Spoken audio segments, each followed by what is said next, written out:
have the questions we have more of that.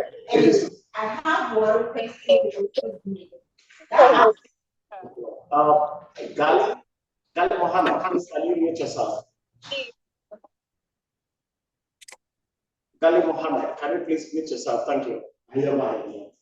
I have one question that also asks that which of these parts that's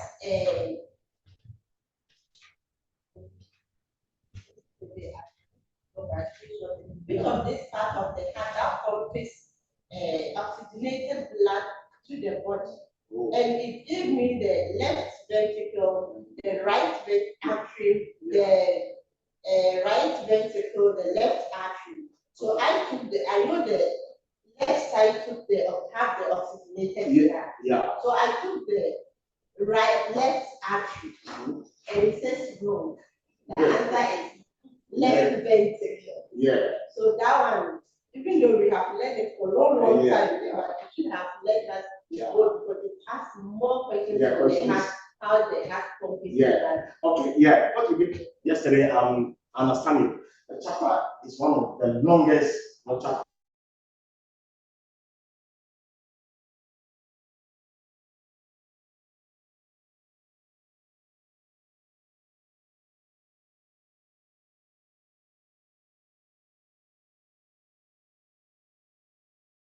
When I'm teaching, normally I'm trying to focus on the ball areas that those areas I like to hammer.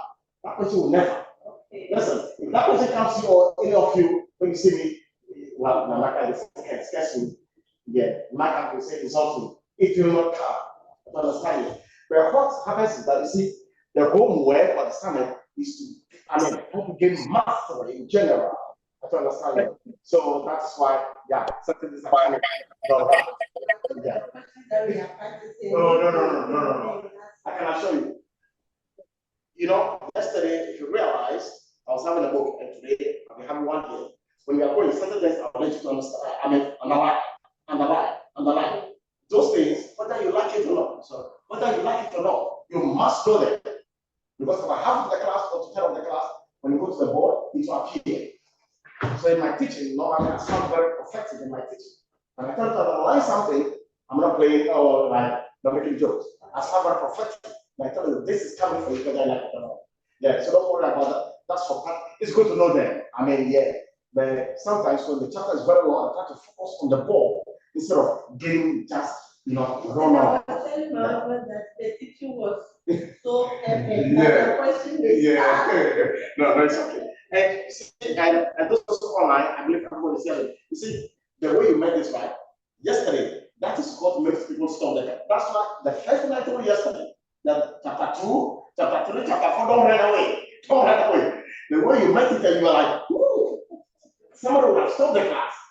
So this is why people stop. If someone will stop this class, it's 2, 3, 4. If they're able to get to 5, trust me, they'll graduate. I've been doing this more than 8 years. So I don't want people to stop. So don't worry about that, okay? I believe those online probably some also get the same kind of, but don't worry, we are moving forward. In fact, in order to come out of the books.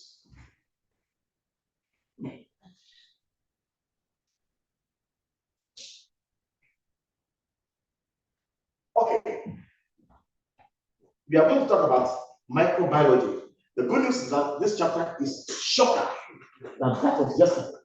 Yesterday, I took you on a marathon journey from 3 p.m. to 5:45. That was marathon. I wouldn't go, normally I don't go that way because I know people have to go. It's not easy sitting down for 3 hours. So yesterday, I apologize, but it's because of the chapter. Very well. Thank you very much. But today we'll close earlier than that, maybe around 5 to 5:10, maximum of 5:10, we are done. Maximum of 5:10. Now, my brothers and sisters, those online, the most difficult thing in this world, listen to me very well, the most, where is she? Lady sat here yesterday. Okay. Now, the most difficult thing in this world is to fight an invisible enemy. fighting an invisible enemy is the most difficult.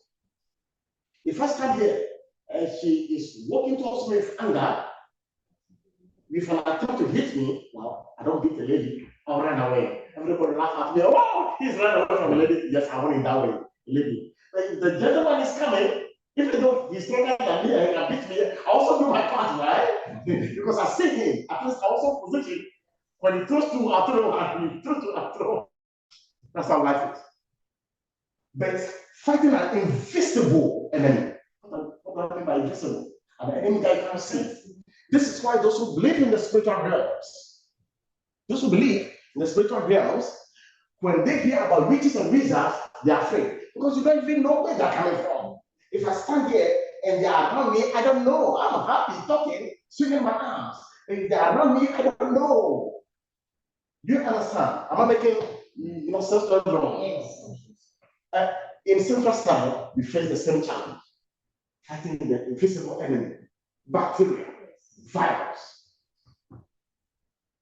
Bacteria has to be magnified 900 times for the eyes to see an invisible enemy. Virus is 1,000 times smaller than bacteria. That's why viruses are more challenge than bacteria. The smaller they are, the more difficult. Today, we are moving into the realms of invisible enemy, bacteria and viruses.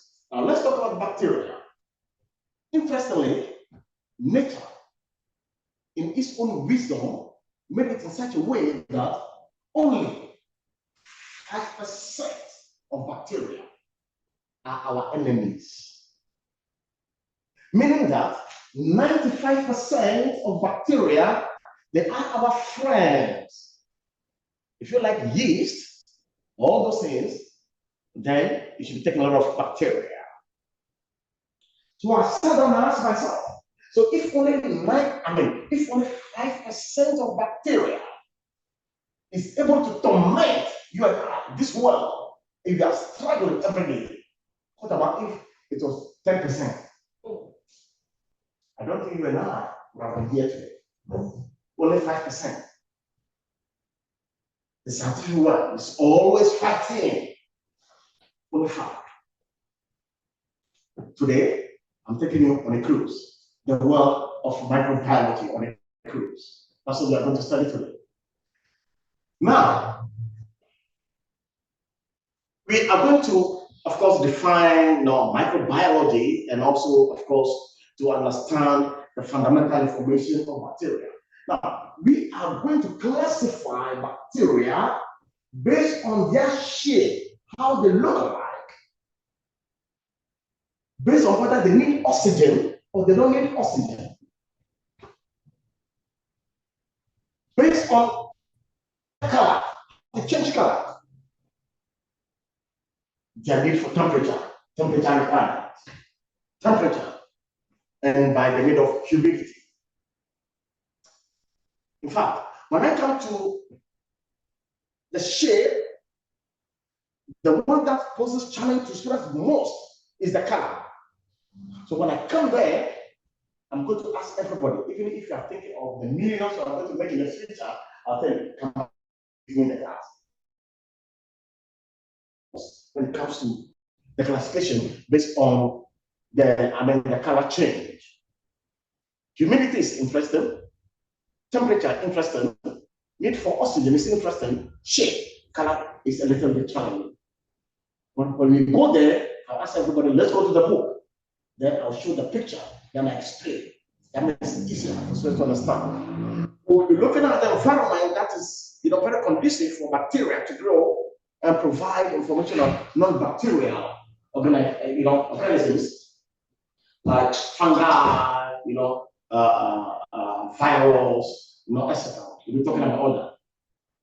No, is that direct? Yeah. All right. So, introduction, biology, microbiology and its challenges. Again, we are going on a cruise, and the cruise is going to the kingdom of organisms that are not visible. The first challenge to us. So we'll be talking about unfamiliar terminology, invisible world requiring a microscope, effects of microorganisms, infections like colds or the flu, serious illnesses and death, things that the effect or the adverse effect, the impact they have on us.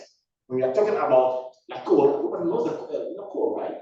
I mean, when we are getting into the flu season, like October, November, we have that. Then we also have serious deaths, massive death. Then the massive impact on the human body, how they affect the human body. How? We are going to see how they multiply. We are talking about something we call the binary fission. We are going to learn that in every 20 minutes they multiply. So if you have about 10,000 on something within 20 minutes, if each you have about 20, so imagine about an hour, so they can grow. That is why when you get close to somebody with flu, by tomorrow you can begin to have the impact because they multiply and they can overhaul the body's defense system. And that's what we are going to look at. Then we will look at increased risk of infection and compromised immune systems, and indeed how these things are very important to we sterile processing technicians. Again, we are going into the kingdom of microorganisms today. Very interesting. Understanding microbiology, the importance of not eating food that falls on the floor. I'm not sure of my history. Growing up in a very small town, all the kids, food can drop on the floor, we pick it up, we eat. But when you begin to grow, you begin to learn that, oh, come on, those things are very dangerous. Now, importance of not eating food that falls on the floor, because the floor, if nature has given us that microscopic eyes to see, I don't think we'll be willing to sit on those tables right now. I'm not saying the room is dead. It looks very clean, but because we don't have the microscopic eyes, we can't see. I can assure you that there are thousands and millions of microorganisms on the table here right now. But the good thing is that I just inform you that 95% of them are our good friends. 5% are the enemies. Avoid contact with sick person's items. So when somebody is sick at home, especially the flu, when you sneeze, they tell you to go and wash your hands quickly to make sure that those things don't touch, etc. Washing hands before eating and after using the restroom. The public restroom, for example, this one is one of the commonest places, like airports. Restroom in the airport and even the hospitals where you are going to work. It's a popular place, not your home. So when you go to those places, it is so much important that not negotiable, you need to wash your hands. We are delving deep into the world of microorganisms today.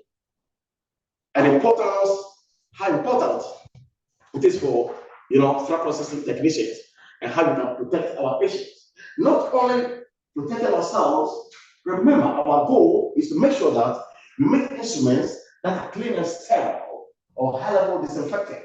For now, you don't know what I mean by sterile, it's okay. You don't know what I mean by high-level disinfectant, it is okay. But that's why you are here. You are going to learn them. So just take them what terms is he using. It's okay with me. Our goal is that we make the instruments ready to be used on patients. What you don't want is that you go to the hospital to have a procedure, surgery, you come home with a disease. You don't want that. Called nosocomial disease. When you get there, I'll let you know more about that. Then job duties expose them to harmful organisms. When you're in sterile processing, you are in harm's way. You are in a harm's way, sterile processing.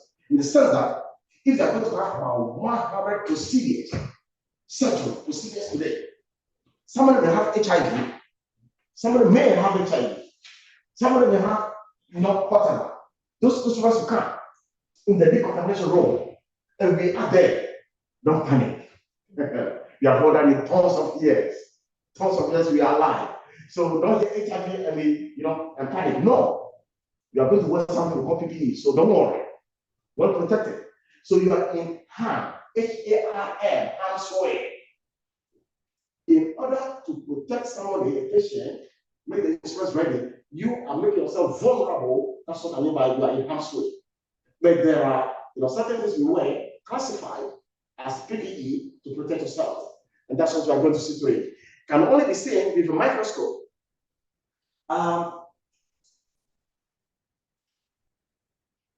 You know, sugar, S-U-G-A-R, right? Sugar, right?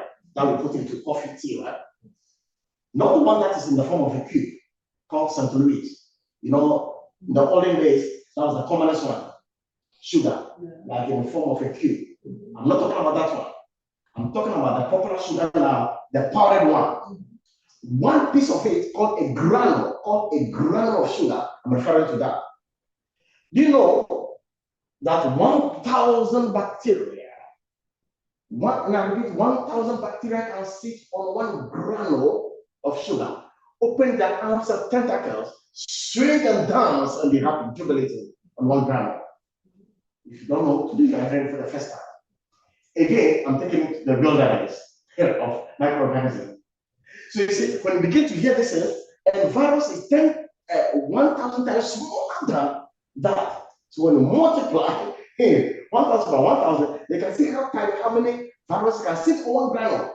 Maybe running into a million or thousands, you know, hundreds of thousands or into a million. Of course, a million, thousands, and that's what we are coming to. That is why we say that instead of processing, we are in harm's way. We have to be very diligent. I hope you are going to enjoy this chapter. Trust me. Any questions so far? I'm taking them on a cruise of microorganisms. All right, let's go. Recognize the conditions for their growth. We are going to see what conditions make them, grow better and grow well. And of course, talk about the chapter over. Now, importance.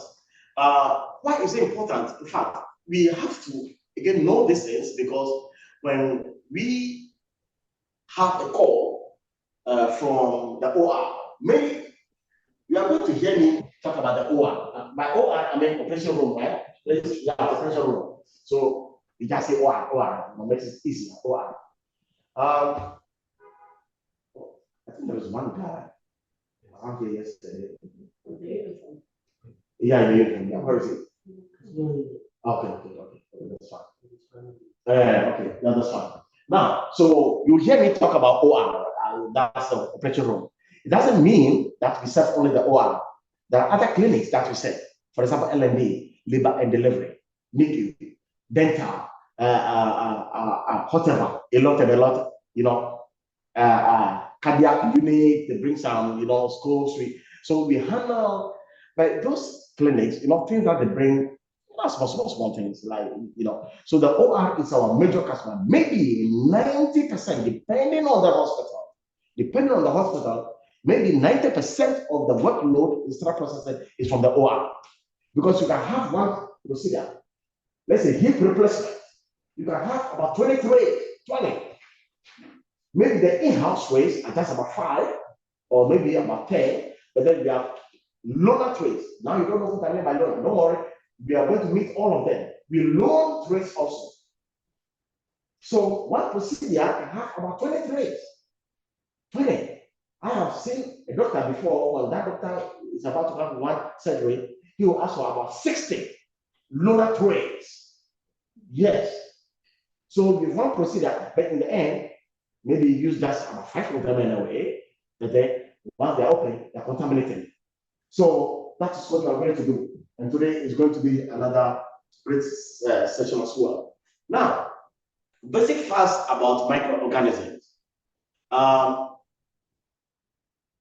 are going to understand their characteristics, what they like, what they don't like. Now, let's go into shape. Identify common ways to classify microorganisms. Those online, if you have any questions, do not hesitate to ask. Now, identify common ways to classify microorganisms. We have this. We can classify them by shape. By shape, we have those of them that look like a dot, like orange. I don't mean they're big like an orange, I don't mean that. I'm talking about how brown an orange is, or a soccer ball. In America, when they say football, they're talking about their hand one. I mean, the one who plays in Europe, soccer, Messi, and others. Yeah, that's why the hand one. So we have those bacteria that are spherical and round. When they are round, when they are round like that, they are normally called the coccus. Coccus.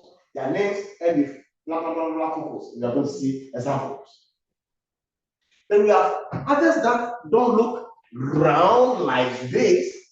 I like to use French fries. You know French fries, right? You see, it's not long like spaghetti, but it's kind of like finger that kind of thing. But there are also some of the bacteria that look like that kind of, length type. Remember, we cannot see them. I don't mean they are big like that, you can see. I mean the shape. Yes, that's what I mean. That kind of shape, they are called the bacillus. So their name is having blah, blah, blah, blah, something bacillus. Then we have those ones that look like spaghetti, right? Long, or noodles. You see noodles? Kind of long and cakes like it. Some also look, we call that the spiral, or the spiral. So based on shape, we have this. Now let's go to page.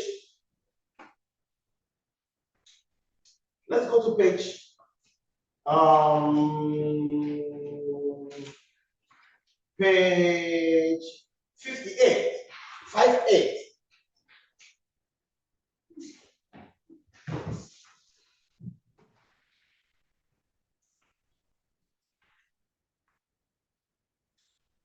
That's my shape. My shape. See the spherical.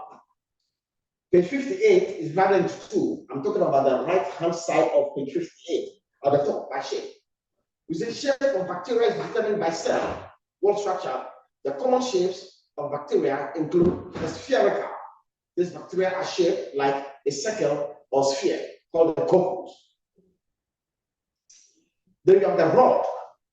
Those that look like, okay, so look at figure 4.5. Those online, zoom. Look at figure 4.5, page 58. You can see that they are round over there. They're going to come to figure 4.6. That is the one that looks like the rod. These bacteria are shaped like rods or bricks called the bacillus. Then the spiral. Figure 4.7, you see, looks like the noodles or the spaghetti, something like that. So that's how they look like. Again, don't get confused. I'm not saying that you can see them because we just said they are invisible, you cannot see. But when they're magnified, that's how they look. So based on shape, they're in figure. Those spherical are called the coccus, and then those are like raw, spaghetti form, called the bacillus. And then those that look elongated, called the spiral. Do you understand me, everyone? Yes. So by shape, as you can see on the board, we have this. We have the round, called the coccus. We have the rod, called the bacillus. Then we have, of course, the spiral, called the spiral. So how many groups of bacteria do we have in terms of shape? 3. The spherical, the rod shape, and then the spiral. I believe everybody understands this. You know what? I will be jumping over car because that's the one I say takes time to explain. So I'll come back to it. So let's go forward. Let's go to oxygen. How many of you have heard about tetanus? Tetanus, right? In America, tetanus. In America, you have the injection. I think lasts about 10 years. Yeah. So we have, in terms of oxygen, here we have 3. Over here 3. Here we have 2. Those that like oxygen to survive. They need oxygen like you and I, human beings, to survive. Meaning that without oxygen, they'll die. Then we have another group also that don't like oxygen. When they have the oxygen, they'll rather die. You understand me? So in terms of the need for oxygen, you have 2 categories. Those that need oxygen to survive, those that don't need oxygen to survive. Based on that, we have The one that needs oxygen, we call them aerobic. Aerobic, A-E-R-O-B-I-C, aerobic. And those that don't need it, we call it anaerobic. And this is the whole. When you go to page, okay, page 58. 58, at the left-hand side, at the opposite, you see that gray section, right? Yes. That's a pathogen just above. Yeah, just above that. But you can actually find this more at on page oh,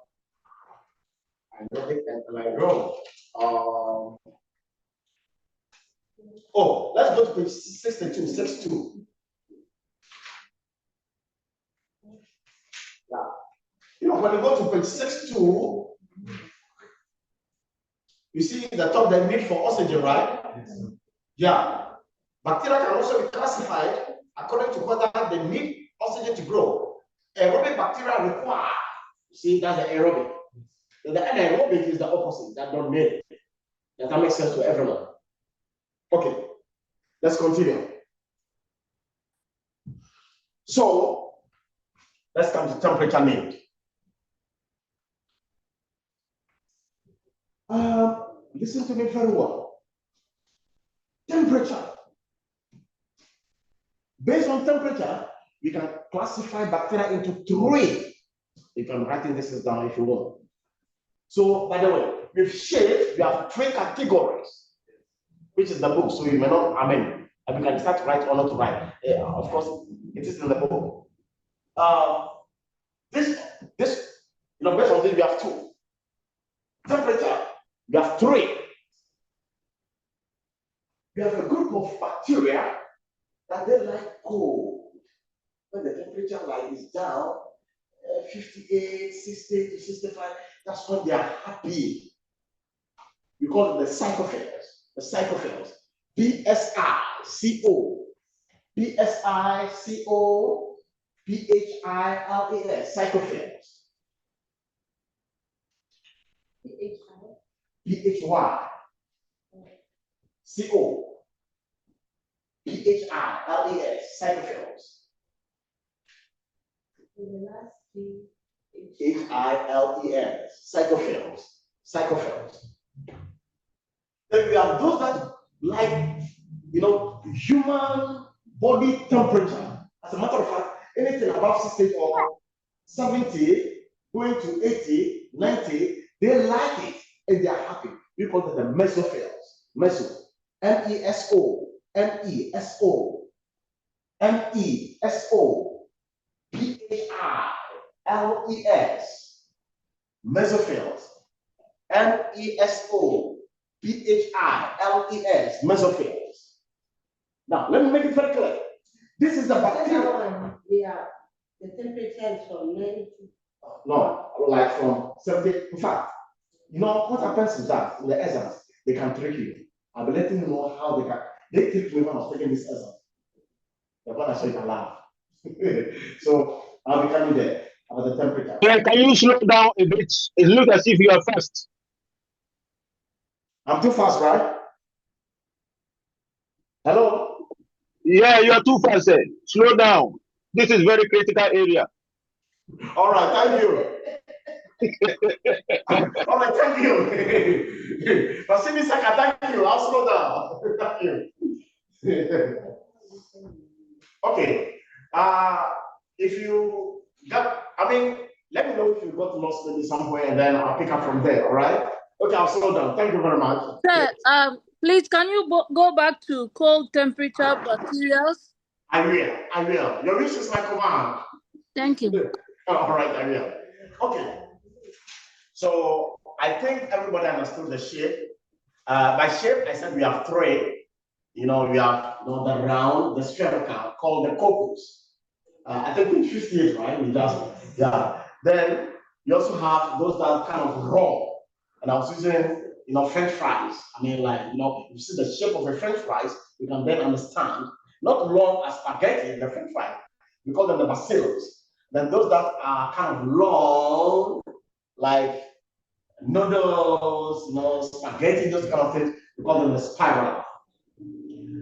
Then I came to the need for oxygen. I think that was page 62, right? If I remember. Yeah, we have those bacteria that live. If they don't see oxygen, they'll die. So they must see oxygen to live, to survive. We call them aerobic. A-E-R-O-B-I-C. A-E-R-O-B-I-C, aerobic, bacteria. Then you have the second group that they don't need it. As a matter of fact, when they see it, that would rather make them die. Because they're anaerobic.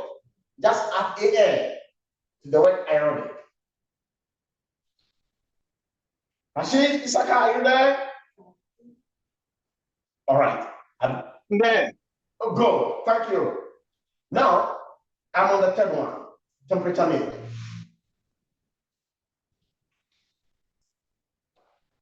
Now, with the mean of temperature, we can classify bacteria into three. Those that like cold temperatures, maybe ranging from, let's say, cold, cold. Anything below 62, 63 down, 50 there, we call them the psychophiles. The psychophiles is P-S-Y-C-O-P-H-I-L-E-S, the psychophiles. They like cold. Normally, I don't like giving specific temperatures because they can trick you with the exams, and I'll be sharing with you how they tricked me some years ago. As a matter of fact, I got certified in 2010. In 2010, when I took this down, there was a question on mesosphere for me, and they tricked me. Because there is a specific temperature in the book for them, but then they didn't give the specific temperature. They kind of put, 3 on top of, the low limit, and then they brought a lot of options. But you have to reason to know that, even though what is the book didn't come exactly, which one is the closest to that range? That's what I mean. Now, the second group based on temperature is called the meso, M-E-S-O, P-H-I-L-E-S. I think this is why I go before Rashid Saka was telling me that I need to slow down. So I need to make sure that everybody understands. The mesophile. They like to grow on human body temperature. And when you go into the book,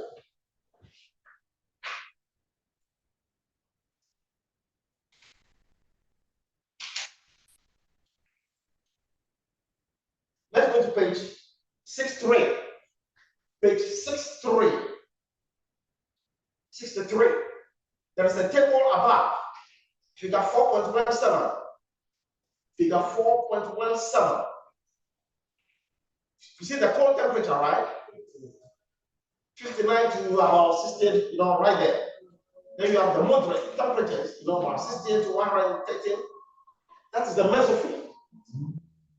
Then the warm temperature, 122 to about 158 or so, thereabout. We call that, write it down. It's not in the book, write it down. Thermophiles. Thermo. T-H-E-R. T-H-E-R. M-O-P-H-I-L-E-S. Anytime you hear something about thermodynamics, it's about heat. Sir, please spell it again. I didn't hear that. I will. T-H-E-R. M-O-P-H-I-L-E-S. Thermophiles. So, based on temperature, the name, we can categorize them into three: the psychophiles, the mesophils, and then the thermophiles. Let me make you to understand today. And those online listen to me very well. The bacteria that normally makes you and I sick is the mesophil. Why? Because the temperature they like is the temperature of the human body. So when they live on Earth, hooray, they are happy. They make us happy. And their pH, as of hydrogen, is the same as we're talking about pH. Anyway, just say now. So the one that makes you and I sick is the mesophyll. Any questions about that? The one that makes me and you feel fine is the mesophyll. No, because I'm sick. Sick. Yeah. And they have the human body temperature. Yeah, that's why they want to live for you to attack you. Correct. They like it. So when they are honest, they are not all that happy. So they don't like, to live honest, the thermophil. But when we go further, we go to chapter 14, high temperature sterilization, we are going to learn about a spore that we use to challenge the sterilizer called the Jobacillus stereothermophilus and falls under the thermo, group. When we come down, I'll tell you. Now, so based on temperature, we have three categories: the cyclophils, the mesophil, and then the thermophils. Humidity. Ezekiel. Ricardo Benjamin, are you saying something? Are you asking a question? No, I'm sorry. It's my kids. I'm so sorry. I'm sorry. No, it's fine. It's fine. It's fine, Benjamin. It's fine. All right. So let's continue. Let's go to humidity. With humidity, we're talking about wetness, like urine. If your place is wet or dry, that's what you mean by humidity. There are bacteria, general in life, greater parts of bacteria, they like areas that are wet, wetness. When the area is wet, they like the grow. But there are also some group of bacteria that we have that grow on dry areas. When they see dry areas, they are rather happy. So based on humidity or wetness, we can classify them also into two: wetness and dryness. Wetness and dryness. And when you go to the book to help you study, when you go to moisture, let's go to 62, page 62.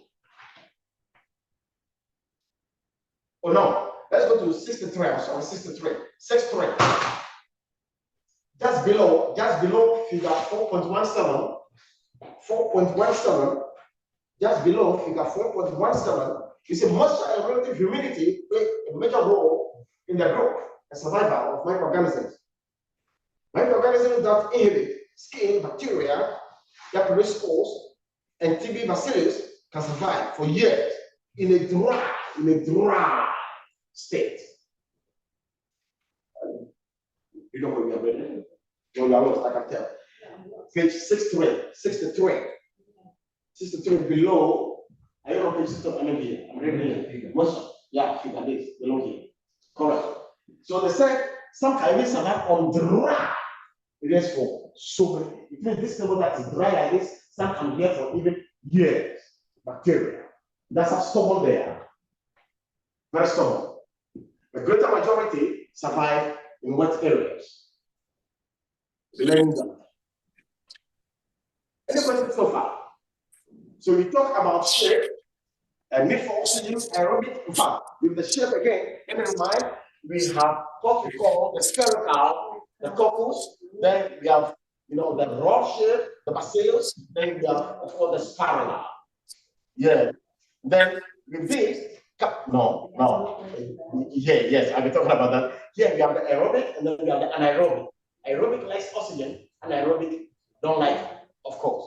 Then we have temperature. Temperature we have three: the cyclophils, mesophils, then the thermophils.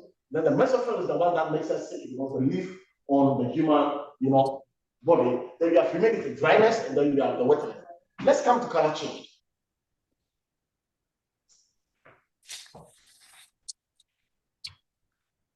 Bacteria is colorless.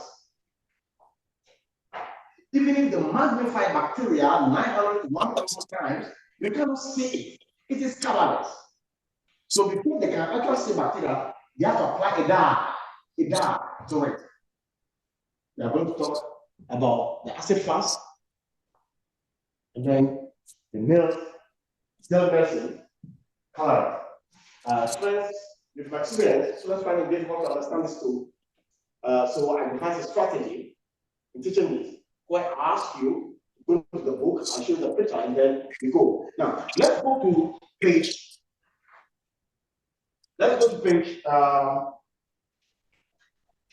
60.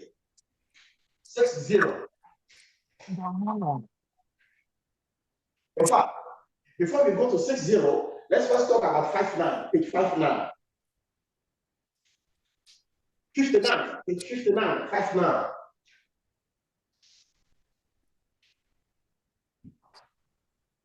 Bacteria are typically clear and colorless organisms that cannot be seen unless they are dyed with a stain, allowing the shape of each individual organism to be viewed.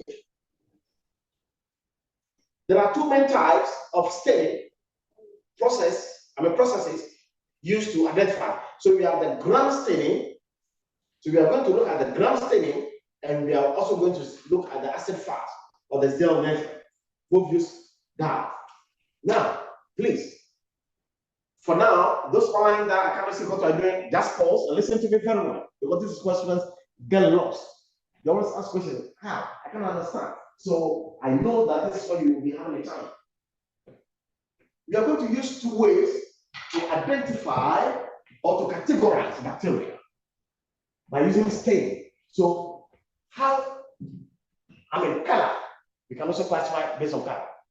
All these are ways to classify. You can also classify. With the color, you have two, what you call the gram, GRAM staining, and then you also have the acid fast or the Zell-Nelson. Both of them use coloring. Let's begin with the gram staining. I like to use string, and that's what I've done all these years. So don't get offended, okay? I have my two sisters over here, right? Please listen to me very well. I'm assuming I cannot see them, but I know, they are here because bacteria is colorless, so you can't see them. Even when you magnify them, so you cannot see. So you must add the color. So I'm assuming that I cannot see my sister, I cannot see my sister, but I know they are around.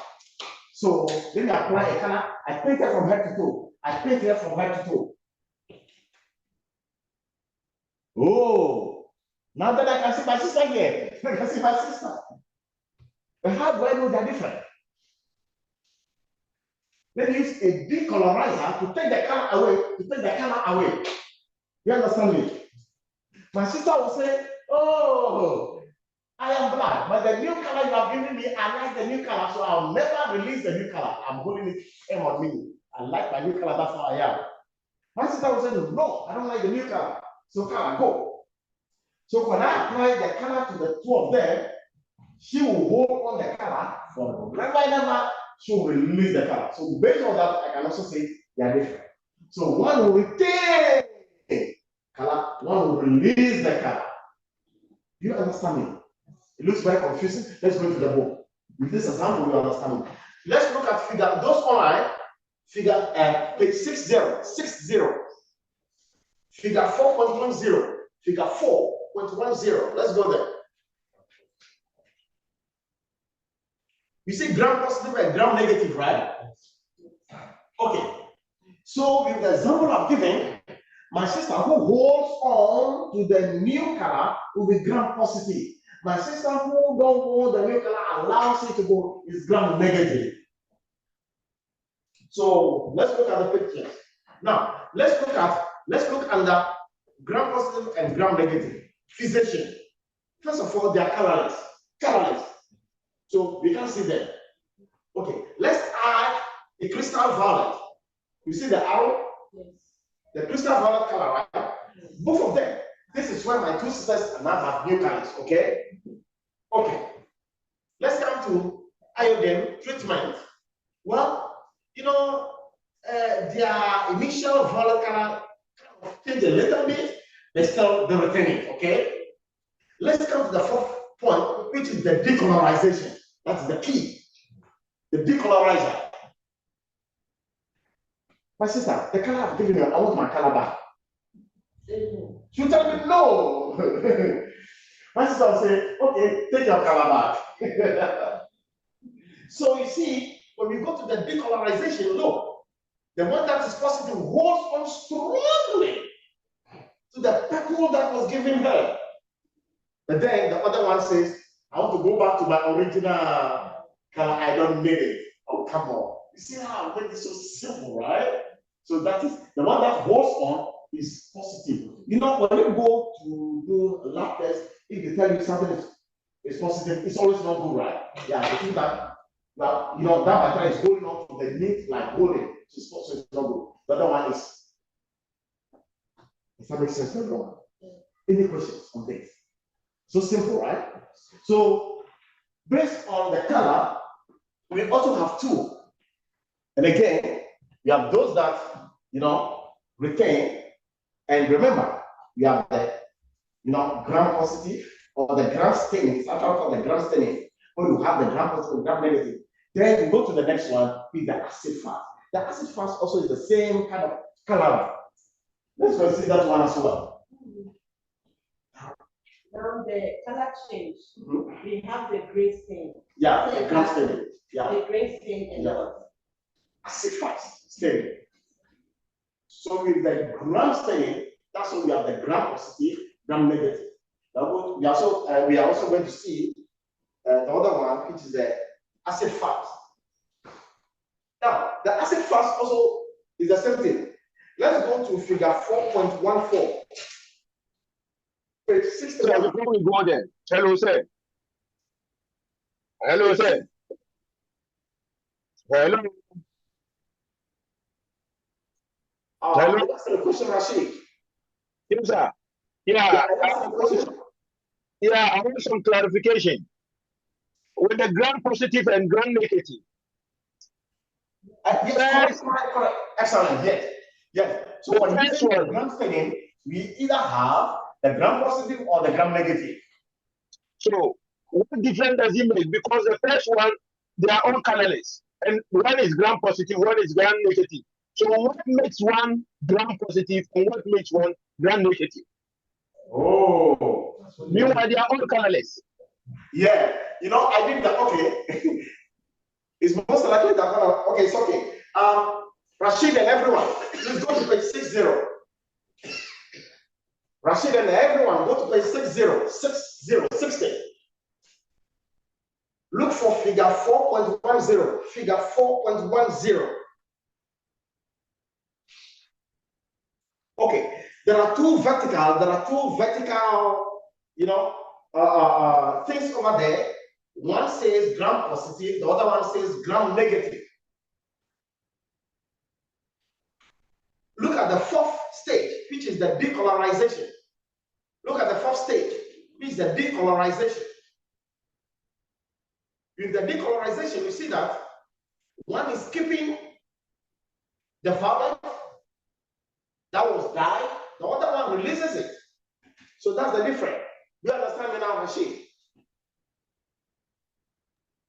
No, still not clear. Okay, all right. Do you have the book with you right there? I have the book. My issue is this. Let me explain myself. Okay. You see, with the diagram we've seen, the gram positive, gram negative. The first illustration, they are all colorless.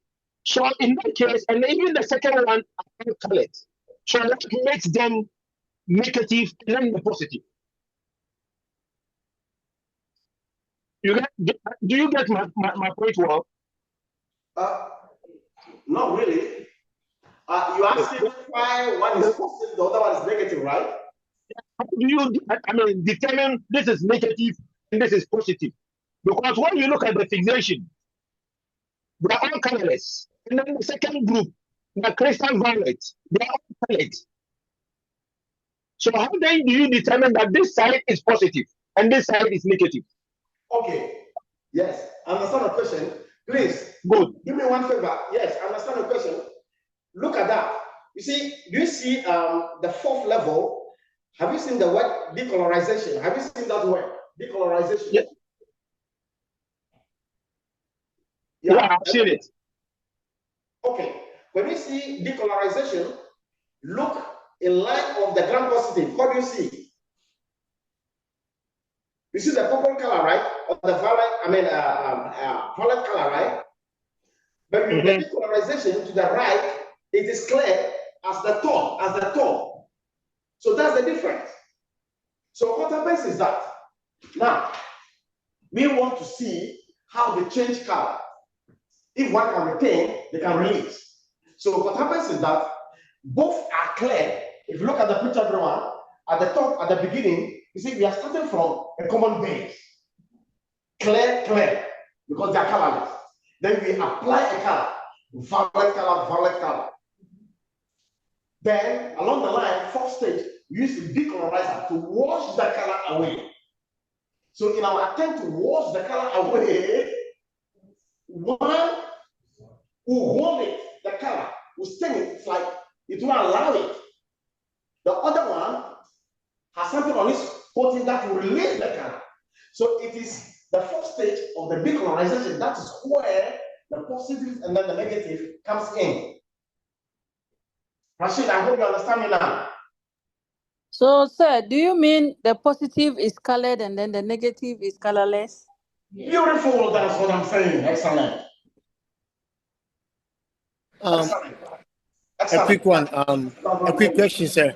Yes, go ahead. So probably, I don't know if I'm clear from what Rashid is saying. I'm still also not clear. So there's no way we can identify the gram positive and the gram negative until they get to the fourth stage of the decolorization. That's when we could determine. That's when. From what Rashid is saying, we could see from the gram positive and the gram negative. There's no way we could differentiate it until we get to the decolorization. That's where we could determine which one is the positive and which one is the negative. That's when the color change. Correct. Exactly. That's what you are saying. So it is when we go to the decolorization stage that we cannot confirm, oh, one is positive, the other one is negative. Thank you very much. That's what you are saying. All right.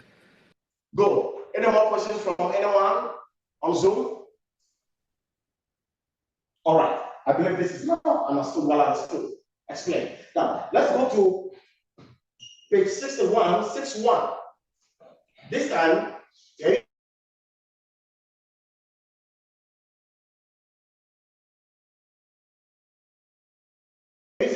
the acid fast. Now, when you look at, I will use figure 4.14 to explain this also for you to understand it easily. Just like, okay, look at the carbon fusion stain. Both are red, right? Then use acid alcohol, that is decolorizer. With the acid fast, the color is maintained, but then under the non-acid fast, the color is washed away. You understand me? So that also, boils down to, the same kind of thing. Pitch, of course. So here, all that you need to understand is that based on color, we have what? Either positive or negative or acid.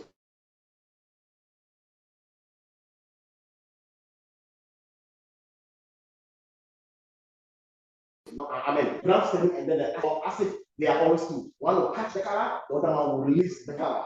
The same thing with the ground stain. Yes. That has the two negative and positive. Yes. The same thing, the acid we also have negative and two. That's it. Any questions about this? Yeah, so simple to understand, right? Go. Good. All right. Now, we'll be going deeper. But what we have done now, we have done about 60% of the job already. We have done about 60% of the job already. Okay. Hand washing is very critical.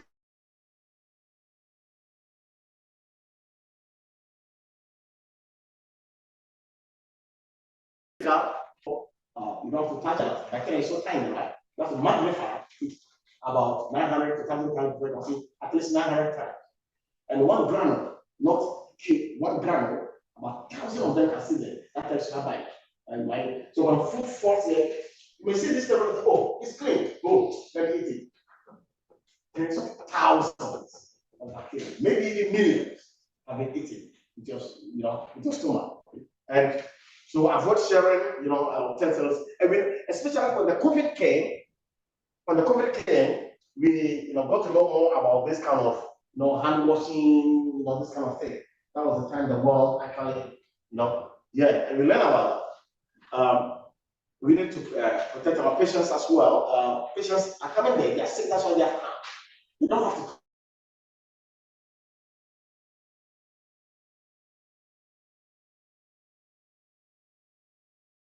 and grab job duties from organism. And what we do, because when this is come, we call them biohazard, or well, of course, they are things that have been used on sick people. So we consider them as highly infectious, dirty, soil.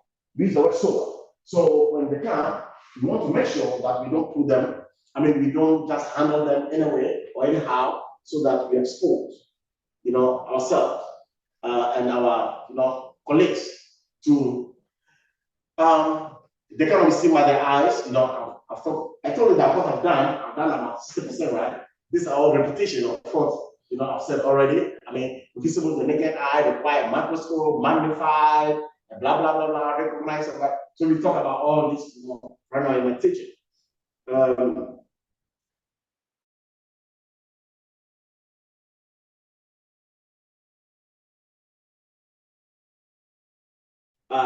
It's very, very important because you can see when the instruments come, not everything is bloody. There are some procedures, normally orthopedic procedures. Hip, knee, those things become bloody, and GYN.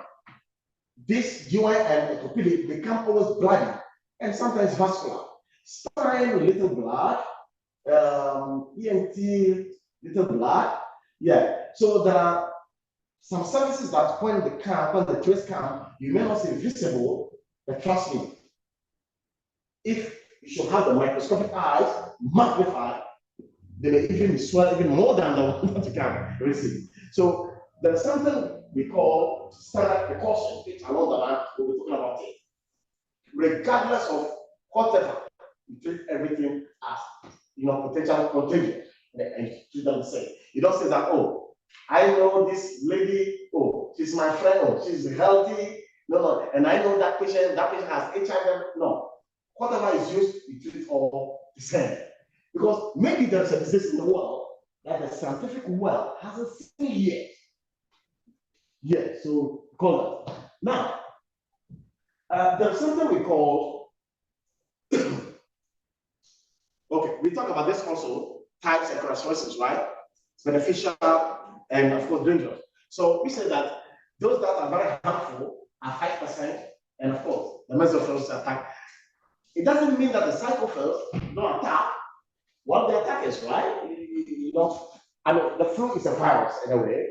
The flu is a virus. But the thermophil, those who can attack. But then those that are harmful, then you have those that are very harmful can also, and of course, we talk about methods of identifying microorganisms by how the need for oxygen, temperature, humidity, shape, and of course, we talk about the color, staining, how they grow. Now, growth and reproduction. Now, they grow by dividing the substance into two, something called the binary fission, something called binary, B-I-N-A-R-Y, binary fission, where they divide two. And scientifically, within 20 minutes, they are able to multiply. They are able to multiply within 20 minutes. And that makes them grow very fast. Yes.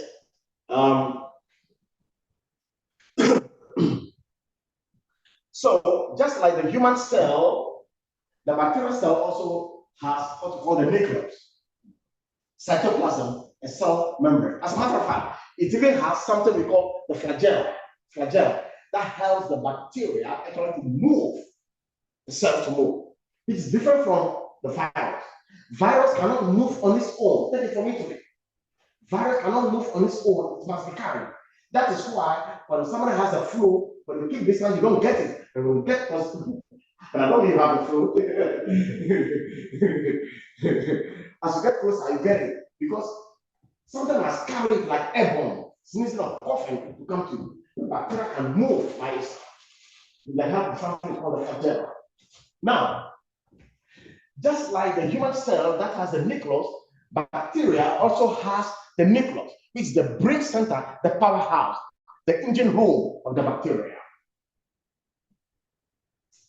Listen to me. When the bacteria senses danger,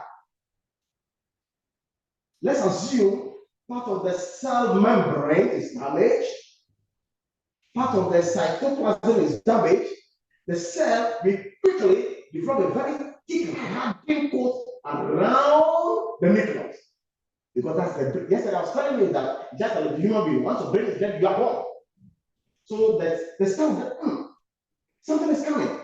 My cell membrane damage, cytoplasm. Let me develop some thick jelly coat around my nucleus so that if the adverse condition goes away, I can regain myself. Please, the act of developing that thick coat around the nucleus to make it survive hostile condition is called a spore. S-P-O-R-E. This will come to you in your body's hands. Everybody, it will come for you, whether you like it or not. Spore. S-P-O-R-E, the spore. So if they ask you what is the spore is the process where a bacteria develops a thick coat around the nucleus to make it survive hostile conditions. That is the spore. And because it develops the thick coat around it, it's very difficult to kill. In fact, let me put this in perspective. I know you're not from Ghana, so the example I'm going to give is from Ghana. So, well, I'm sorry, you may not try to understand. Now, Ghana, when you have malaria, the chloroquine tablet, right? They tell you it's 442, right? If I remember, it's 442, right? 4 today, tomorrow 4, the last day 4. Sorry, today 4, tomorrow 4, the last day 2, right? The chloroquine tablet we're taking in Ghana is so strong that when you take the first 4 today, like tomorrow, you feel like you're strong, right? Oh, damn, I'm fine. You forget about the rest. If it's a bacteria, it is developing, it has already developed. Because you have damaged part of it, it cannot attack anymore. So now it is thinking about itself now. So it's no more on a combative mission, it is now on a protective mission. So the following day, you feel very strong. Oh, don't mind this, doctor. The next one, I'm not taking. That's why doctors warn you. Make sure you finish the dose. Because the first 4 may be for the cell membrane. At that time, something bad is coming. Let me now protect myself bacteria. Forget about this, sister. The next 4 may be for the cytoplasm. The next 4 may be for the nucleus. This is why when doctors give you medication, they tell you that finish, the dose or the course. Don't stop some point because they know what they are telling you. You understand me, everyone? So when a spore, when a bacteria develops a thick coat around its nucleus, to a thick gel to protect it, to withstand hostile situations, is called a spore. And this question is one of the popular questions that they like to ask in the body stand. Almost all of you will be contacting me in the end. I will, yes, you're very prophetic. Okay. And I'm sounding very prophetic. It will come for you whether you like it or not. So these are the things that you have to take very serious. So just like the animal or human also have the nucleus and then also have what we call the membrane. Cells are the smallest unit that can grow live, and of course we talk about that, right? Just like the human, includes plants, etc. Now, so this is the nucleus, the controlling unit of the cell. That's the powerhouse. So it is the nucleus that it builds, but this is the outer one, the middle, inside. So when you damage this, it senses quickly. Yesterday we learned the nervous system, right? Everything that happens is go to the brain. This is its brain center. So when you damage this, it goes to its brain. Ooh. Let me protect myself. The bomb is coming. Or missile is coming. Let me not protect myself. This time, not to strike you, but let me protect myself. So this is what happens. That's 4. Any questions?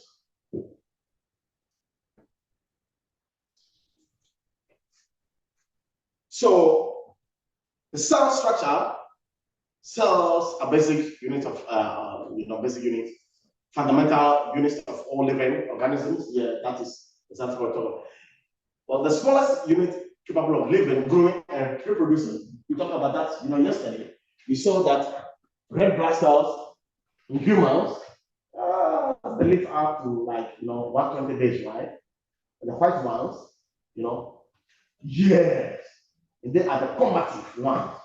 The cells of the bacteria also do the same thing. They do the same thing. They grow, they reproduce, etc. And of course, the cell membrane, allows, selective reproducibility. If they need oxygen, whatever they need to survive, it passes through, and then whatever they don't want, exits out.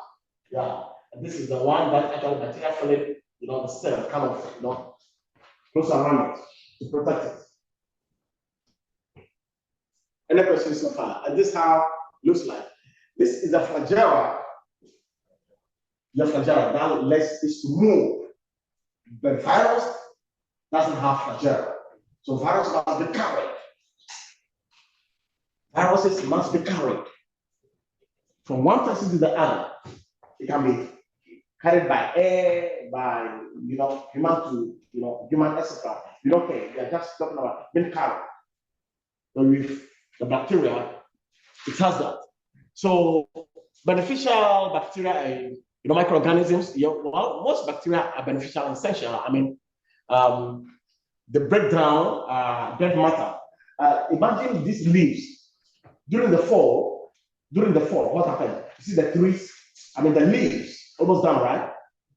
Imagine bacteria; those kind of things are not there to destroy them.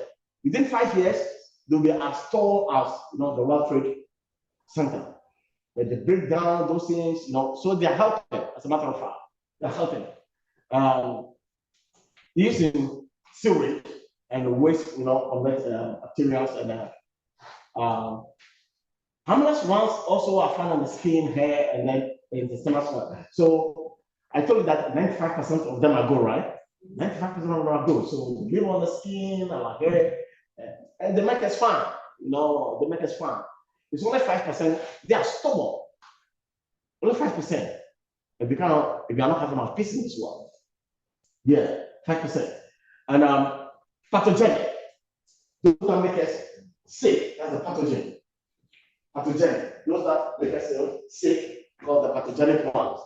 Because infections when introduced into body sites, you know that. That's why we said when something drops on the floor, you don't have to eat it. They produce toxins that interfere with the body system. So what happens is that the discharge, when they discharge, goes out of the cell membrane, etc. These are toxins that makes us sick. Those things make us sick.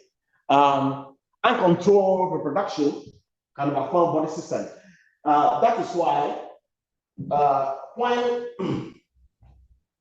they are able to produce without you taking any medication or stop them, they are free will. Because every 20 minutes, they reproduce. So if there is 1,000 times 2, that's 2,000 already, right?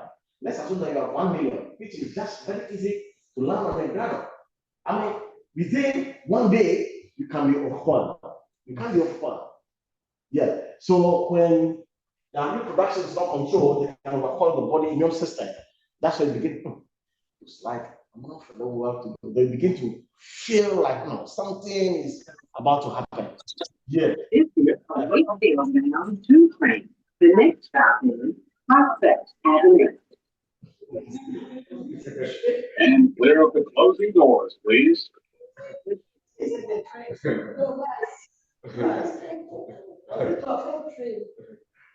All right, okay, let's go on. Somebody, your name is Zoom user. Please meet yourself. Thank you. They cause tissue to degenerate. Like to degenerate means that like to get not damage or something like that. So that's how they can affect pets. Unfortunately, that's how they can affect it. Then we have prevalence of harmless microorganisms. Most of them are beneficial, I said already. They are ubiquitous in nature. Meaning that they are everywhere and they are not even safe. Maintain balance of chemical elements.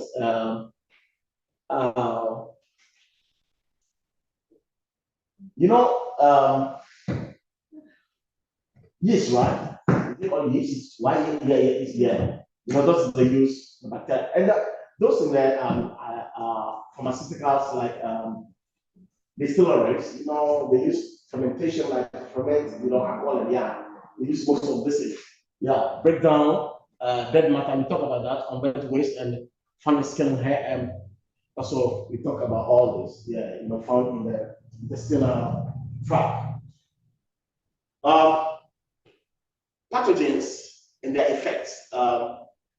This is some of the instruments. Well, the stethoscope, see over there. We have some instruments there.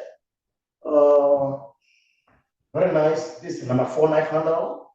This is a groove director. We call this groove director. Scissors. This looks like scissors also. Of course, the scissors. No, or consequent. No, scissors. Yeah, it's a scissors. Measurement scissors. We have different. This is Mayo, Measurement, group director, number 4 knife handle. Don't worry. First, when you go to the field, of course, you learn all this. Yeah, this is the number 4 knife handle and everything is there. So you will learn all that. Now, microorganisms cause illness, and you know that already. They make us sick. The mesophile, right? The meso. They live all night. The pathogens, they produce toxins. We talk about this. Yeah, toxins. When they, discharge, those things are found liftiness, and they begin to create discomfort. Then they can also, this is called hospital-acquired infections. Hospital-acquired infections. In the US, you have that number, 722,000 patients acquired, that, meaning that maybe you are going to the hospital with, let's say, headache or migraine. Then in the process of treating with the migraine, then you acquire something else in addition. Something you didn't send to, you acquire it. That's very bad. Yeah. So, yes, you go there for headache, and then maybe you go there, and then acquire something. Yeah, called hospital acquired infections. Yeah, it's very unfortunate. And the technical word is called nosocomial. N-O-S-O-C-O. Nosocomial. It says N-O-S-O-C-O. Nosocomial. N-O-S-O-C-O-M-I-A-L. N-O-S-O-C-O-M-I-A-L.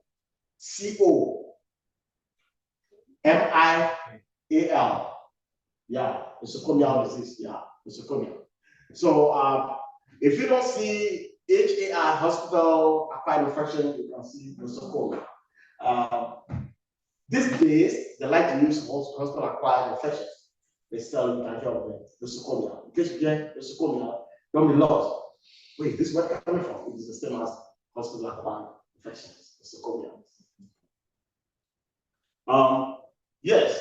So this is how bacteria naming them. We always have the first name, which is capitalized, and then the second name. So we can have some bacillus, some coccus. So the genus, the first word always capitalized, and then the second is a specific name. So when you see some name, you see some coccus, bacillus. Yes. So the first one, and then they are measured in microns. I mean, they're very tiny. We talk about all this already, right? The spherical one, which is called the coccus. Then you have the rod, the bacillus, and then the spiral, which I said the noodles or the spaghetti. We call that the spiral. With the color change, we talk about the color change. We talk about the ground staining, right? Sorry. We talk about the ground staining and then the acid fast or the zealous. In either way, we have those that will grab the color when the decolorizer is used, and we have those that will release the color when the decolorizer is used. So we have, gram positive, gram negative, or acid, fast positive or acid. Correct. The need for oxygen, yes, aerobic. Those that need oxygen, called it aerobic. Then we also have that. Yeah. We have the endospores, and this is the spore. This is the spore that I talk about. The endospores form under unfavorable conditions. So when there is a hostile environment created quickly, they develop, something around themselves to protect themselves. Naming of microorganisms. For naming microorganisms is the first word. Now, we are going to see how they are named. Always look for the last word. It may either end with coccus, bacillus, then you know that, then this one is a noun or the rod kind of thing. Yeah, that's how it is. They are divided into, okay, so size, they're very small. You said that, and you can see, have to magnify them at least 900 times. You see with the eyes. And 1,000 of them can sit on a ground. You can see a granule, right? Yes, of course. So 1,000 of them can sit on that and have to be magnified. And they are measured in microns, and most of them are just like 1 to 2 microns per time. Do you know the size of when you divide millimeter into, we can call it, when you divide millimeter into 10 or 100 or 1,000 times or so, that's how tiny they are. You see that millimeter is very small. When you look at the rule, that uses a millimeter is very tiny, and so you can just imagine how micro, very tiny. Like you have to magnify them. Again, as you can see, 900 times to be safe. Then we have the spherical, the rod shape. With the spherical, we have again. I mean, look at it. You see the coccus, right? Yes. And I told you that always look for the last. So start following. Then you know that this bacteria is going to be the round kind of thing. Yeah, the round kind of thing. Yes. Yeah. And then the other one is the break or the bacillus. So you see, you have them, Pseudomonas aeruginosa, then we have Enterobacteria, then we have the spiral. Well, you can see Helicobacter pylori. Well, that one doesn't actually end with, but when you see the SPI pylori, that will give the guy that is the elongated.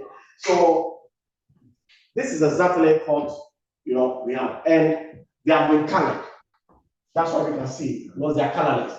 Bacteria is colored. You have to be dyed to be seen. So it's only when we dye them that we can see that this is brown. This is kind of raw. This is like kind of spiral, elongated. So they have to be dyed to be seen. Yeah, to be seen, to be studied. So scientists will study there. Then we talk about the gram staining process, right? I think I explained this extensively. Yeah, so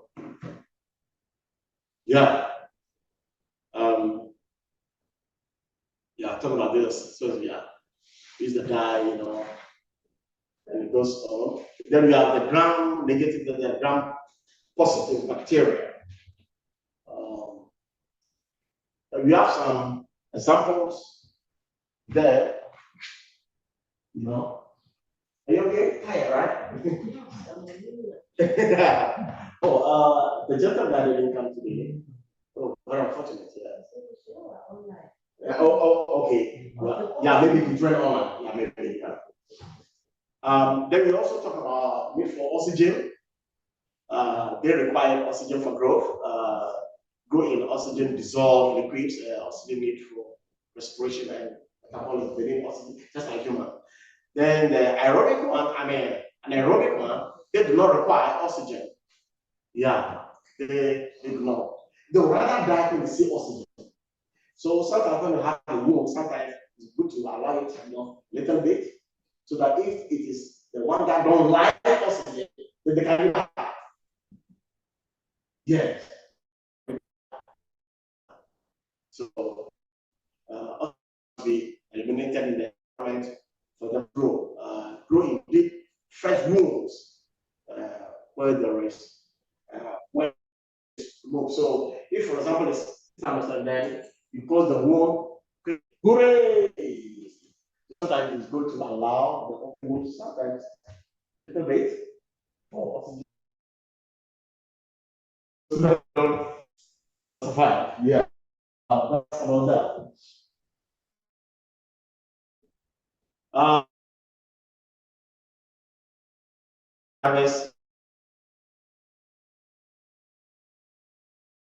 No.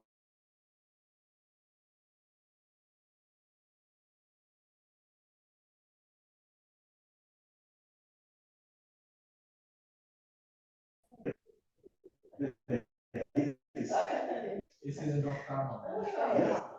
It was fun, and I don't know why I just stopped.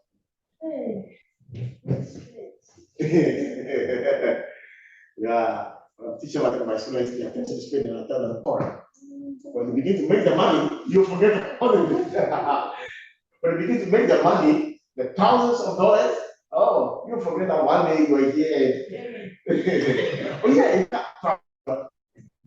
yeah, I think the is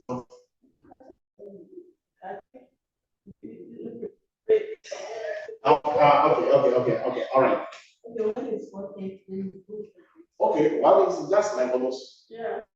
Okay, then let's take some 10 minutes. It's not working too. Yeah. Okay, let's take some 10 minutes break, and then we come back. What we have is not so much, so we can finish and then we go. Okay.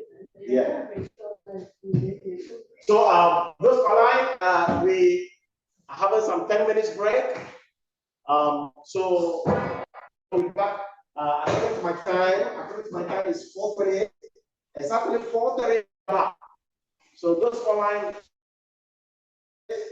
join me or join it. Okay, I will finish maybe at home by 5 p.m. Yeah. All right, thank you.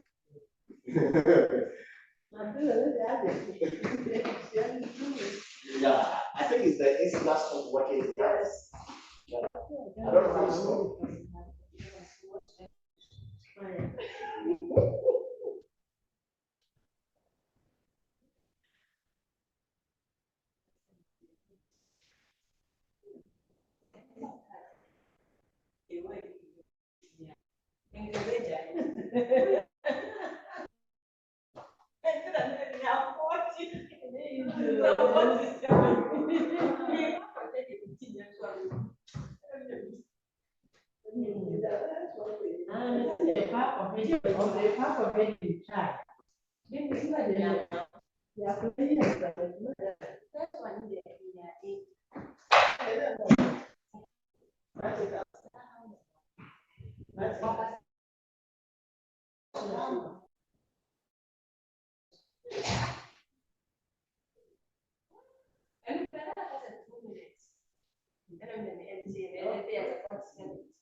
Sorry, how long has it been off?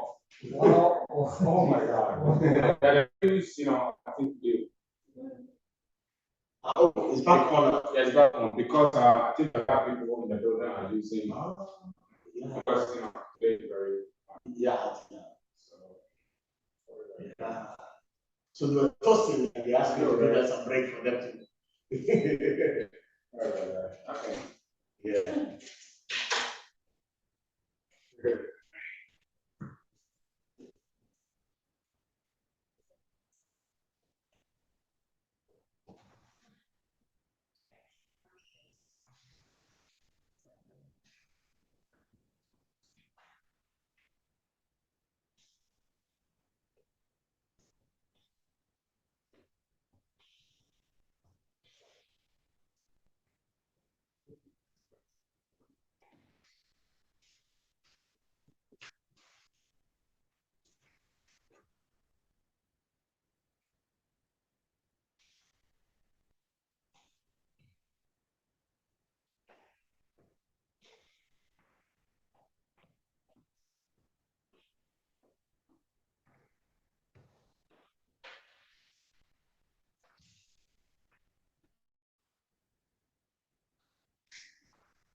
Okay.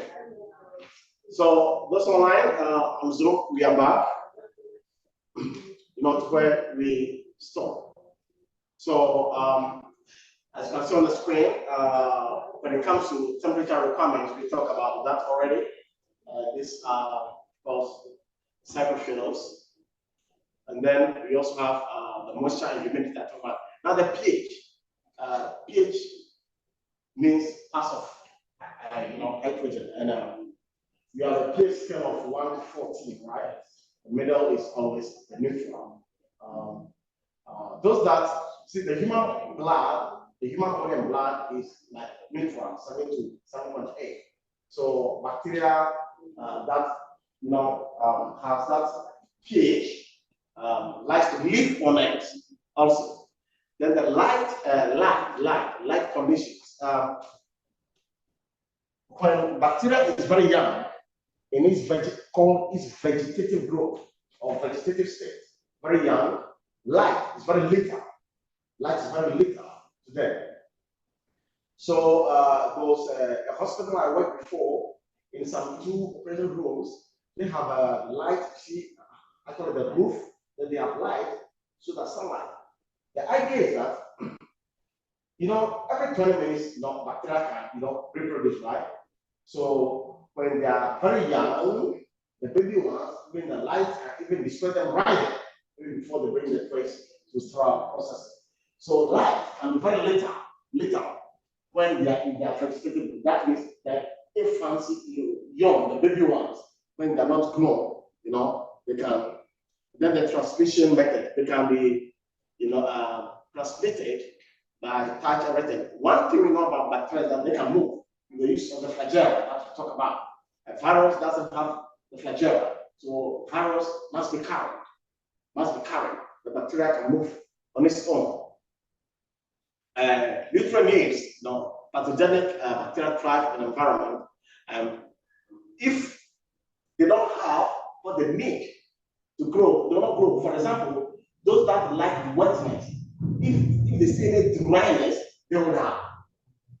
Or as a worst case scenario, they develop a thick coat around the nucleus called the spores or the endospore, able to survive. The Staphylococcus, as you can see, so once you see the cocci there, which type of bacteria is that? In terms of shape, the round, correct, the round. It can grow on and in any area of the body. Anywhere they can grow, skin, blood, etc. Then we also have gonorrhea, Xeria gonorrhea, more delicate and requires special environment. Live in mucous membrane. When we say mucous membrane, when we come to chapter 6 or 8, chapter 6 or 8, that's where you be hearing of mucous membrane. And when we talk about the spoiling classification, either me or the Boston, whoever they are, we'll talk about that at length. Now, when we talk about mucous membrane, we're talking about the openings on the human body. Any opening, nose, mouth, anus, vagina. Any opening, we call them the mucous membrane. And we know that the gonorrhea likes to live, and then they kind of invade, like they eat and go deeper to destroy. So if they have the best environment, they can grow to their fullest extent. Cyclophil bacteria, you see the temperature there. Yeah, then we have the mesophil temperature, then we have the thermophils, the bacteria. We talk about this a lot, right? Extensively. So we know how they are. Yeah. So I remember that during my board exams, a question came. It was the mesophils, but then they never brought this, temperature. As a matter of fact, the closest, I think it was 71 to 115. And they brought others that are close So, but then the question was mesophyll. So, even though this exact one didn't come, this is where you have to be very smart, as I said. You know, even if they don't bring it exactly, I mean, you know, the one that's the closest to that group is that one. You understand everyone? Yeah, so that's how it is. The thermophils, then the mesophils, then the cytophils. Sorry, go back. Okay, that's fine. Then we talk about the moisture. Yeah, the moisture. Those that like, you know, moisture or humidity, you know. We talk about those that like dry conditions. We have the skin within bacteria, the TB bacillus. Once you get bacillus, three type of bacteria. The one that is not short, it's not long. Oh, they're raw. The French fries, right? Yeah, the French fries. Yeah, that's it. Then the survival, you know, microorganisms that cannot survive in dry conditions, survival is less than 30 seconds. Yeah. So those that don't like dryness, you did 30 seconds from your student, they are dead. Yeah, they're dead. They're dead. That's a good thing. Yes. That is why the gonorrhea likes to survive at where it is. Yeah, you know, when it comes out, it cannot survive. pH. We have pH scale is 1 up to 14. We have the middle is a neutral, then we have the acidic and then the alkaline. When it is like low on the pH, like acidic, like 4.4, they don't like. They like to go on the neutral, that's 7 to 7.8, and I said like we don't have to eat that range, which is there. Alkaline also they don't do well. Yeah. That is the human blood, the pH of the human blood. So when they also like that, then they like to survive. You see, that the condition that they can survive. This is working out. Yes, and because I can feel it. Yes. Okay, that's fine. Yeah, so that is the range we have over there. Then that conditions, oh yes. You see, things that operate nocturnal. When we say nocturnal, we mean darkness, right? Yeah. Just like the devil operates in the night, bacteria also like to operate in that area. Why? Because we just let that even light and lit up, you can survive bacteria. So bacteria thrive in dark areas, environments, and sunlight can be very, destructive to them. Then you see, we still have the gram-positive bacilli, right? So once you see this bacilli, this type of bacteria again, that's of shape. The spaghetti, right? Okay, I trick you. Yeah, the French fries. Yeah. I like that. Yeah, the spore. And when you get the word spore, what comes to your mind? The spore. I like it. Once I see the sign, I like it. It's very thick coat around the nucleus for us to be able to stand correct. Oh, I think that's a good here, It's a great students, Yeah. Well, that's measurement from the starlight. And so on. That is called the actual, and also like to reduce bacteria there. As I told you that some OR, at least I know the hospital, because there are 2 OR, we have that kind of system so that it can be even later destroying them ahead of time. Woo! Like this time about zoo. So I mean zoo, right? Yeah, droplet, transmission methods, how bacteria they can be, one thing about bacteria that they can move by themselves, as I said. But how quick can they move? How quick, can they move the flagella? So droplet, like droplet, animal feces, and then we have all that, and then food and water also. You see, again, we have this here, right? Again. Oh, yeah. And then direct contact, the for When gonorrhea. the focus is too much, the others are not.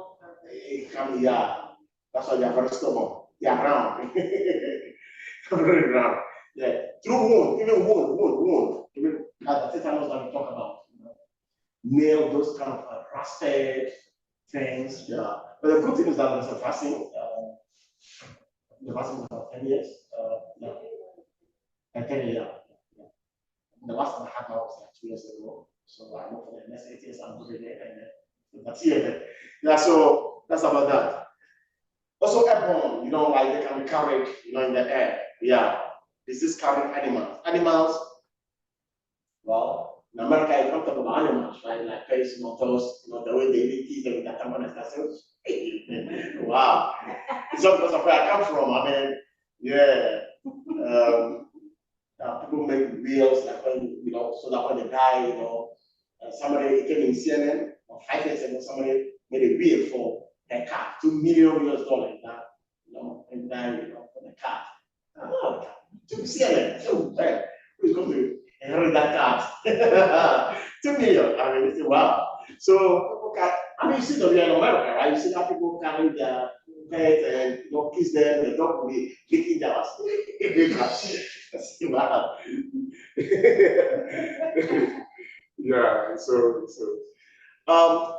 Yeah, bacteria can also become resistant.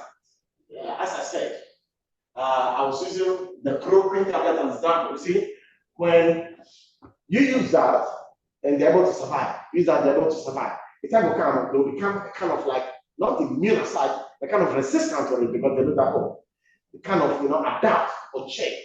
When the COVID came, after some time, they said the COVID was adapting, right? Certain variants were coming. That's how they can somehow manage. So, antibiotics, microorganisms adapt and change for survival. When you see MDS, that's what they are. Multiple drug resistant organisms. Yeah. They can, after some time, they become, and they're very common, resistant to antibiotics. And so sometimes, your doctor will tell you this is not working, come, to me, to him or her, and then you try to change. Common area, multiple, drug resistance, you have all that lives in bowels transmitted. I know you're talking about the cockles that is very, very common. And you see the cockles there, streptococcus, it's very common. Yeah, and then they have 3. Staphylococcus, streptococcus, and the other one. Any more than that, trust me, a lot of them. Yeah. Klebsiella, and then we have Acinetobacter, and then we have all the Bacteria, and all this. So these are examples. The good thing again is that in the exam, the board exams, as I told you, I haven't seen anybody saying that. But maybe you could see like one, because again, the work we do is not like medical doctors or nurses, so they don't bring this inside. What we do, maybe apply to so what ahead. So don't worry, I know these names are very botanical. Some are very botanical, so don't get frustrated about that. That study, normal. When we go to chapter, 5 going, as I said, that's when the self-national thing begins. How to handle these things. Yeah, that's what the tons of questions are, scientific. That's what they're going to. So don't worry so much. Study all right, but don't get too much bombarded about the botanical names. Yeah.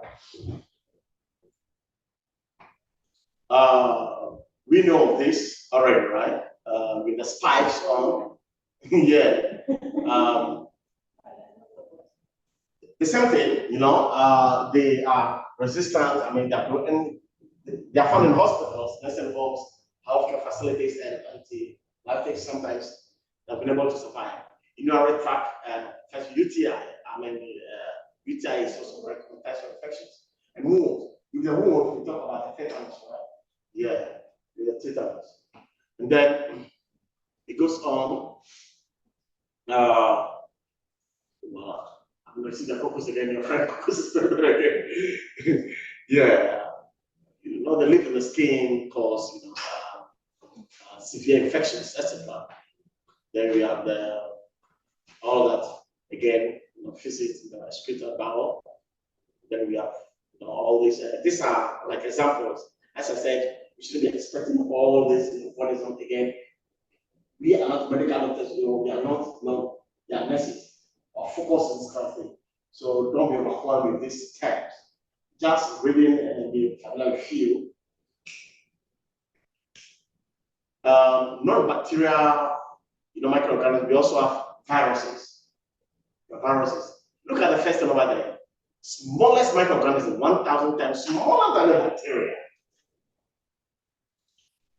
So imagine bacteria has to be magnified how many times? 900, right? Yes. For to be seen. The virus is 1,000 times if you cut it one. So imagine how tight. This is why fighting virus, HIV up to now, they haven't found a cure. They have not found a cure. So fighting, so the smaller they are, the more difficult they are to be handled. Yeah. And of course, produced within host cells. So when I knew the 100 trillion cells that they have, they enter it, establish kingdom, destroy it, then they run away from it. You are destroyed. Let me go to another one. Destroy it. Then boom, you are gone. That's what they do. Yeah. Reproduce within host cells, destroying them, and then move to another. They run very fast to the other one. Yeah. They cannot move on themselves, so they depend on air to carry them. That's why for somebody like the flu, sneezing, COVID, or water insects, humans, for example, HIV through sex, animals, etc., hepatitis or herpes, etc., HIV, hepatitis B, hepatitis C. Then we have all this, transmitted by airborne droplets. Yeah, they have to be carried. They have to be carried. They have to be carried. And then we have protozoa, one cell. That's one cell. And then they don't have cell walls. They like to live in moist areas. And then we have, they move independently using subdominal. And then we also have the fungi. And you see the fungi over there, right? Yeah, that's like mushroom. That some also like mushroom like me. Yeah. Well, I like, you too. Oh, yeah, I like mushrooms. Yeah. Yeah. And viruses, again, we talked about that already, 1,000 times smaller. And then envelope viruses contain membrane structures and closing. So basically, this is what viruses are. They're smaller, 1,000 times smaller. They like to fill the cell, destroy it, then they move. They have to be carried, airborne, or human, or animals. Direct contact with person through food, airborne, and that's how, then we have the protozoa, which is single cell. Yeah, protozoa, single cell living organism, vary in size, of course. No cell walls, very interesting. Yeah, and then they also mostly live in moist areas, and they like, if moist, then of course we should be expecting that there is oxygen. So you say aerobic. Well, some still are anaerobic in a way, mostly asexual. Yeah, reproduction, mostly asexual. What is asexual reproduction? Asexual. How they produce. We talk about the cell divided. What's asexual? Can you Google it for me right now? Assignment. That's my assignment. Google it. Asexual. The meaning of asexual. Asexual reproduction. Asexual. Like one tree producing by itself, not two. Bisexual is two. No, this asexual, not bisexual. Asexual reproduction. What can you say? Yeah. What can you say? I'm ready. Sexual reproduction. It's a type of reproduction that involves a single parent producing offspring that are genetically identical. It's okay. It's okay. I'm fine. It's okay. One parent. So you impregnate yourself and produce. It's so interesting, right? It's so funny, right? Well, that's how they are. So yes. So a single, you are surprised to hear this? Maybe they will give somebody stem without knowing it. Yeah, this is not the human. Yeah, this is not the human. So yeah, that's it. Well, yeah. So that's how they multiply. By the way, protozoa is also part of. It's a single cell thing, no cell wall. They can fly. Yeah. We use them in we have include most mushrooms and yeast. We have them. Yeah, and then parasites as well, as you can see. Can be asexual. Can be sexual, asexual, or both. Then we have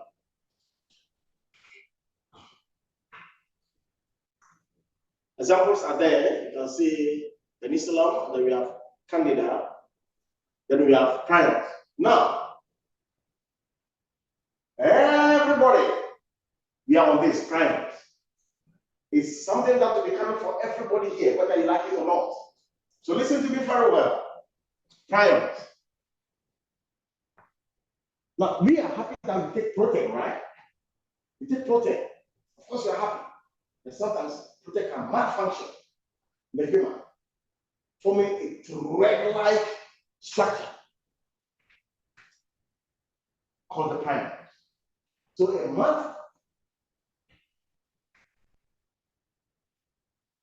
malfunction, protein in the human, very dangerous.